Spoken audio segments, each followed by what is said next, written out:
సౌలు ఏమన్నాడు తెలుసా? ప్రభువా నన్ను ఏం చేయమంటావు?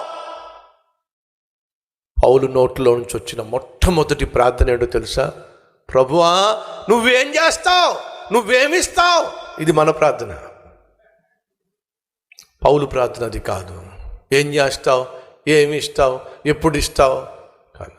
ప్రభువా నన్ను ఏం చేయమంటావు. ఎప్పుడైనా ఈ ప్రార్థన చేశారా?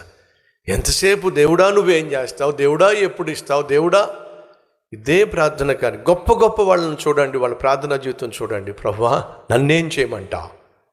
ఈ ప్రార్థన చేద్దాం. నువ్వు ప్రభు సంధికి వచ్చినప్పుడు, ఏదైనా ప్రభుని అడిగినప్పుడు, ప్రభు నాకు ఇది చేయి ప్రభువా అని అంటున్నప్పుడు నువ్వు కూడా చెప్పి ఏం చేస్తావు. ప్రభు నాకు మంచి ఉద్యోగం దయచే ప్రభువా అని అంటున్నప్పుడు నువ్వేం చేస్తావో చెప్పు. దేవుడిచ్చిన ఉద్యోగంతో నువ్వేం చేస్తావో చెప్పు.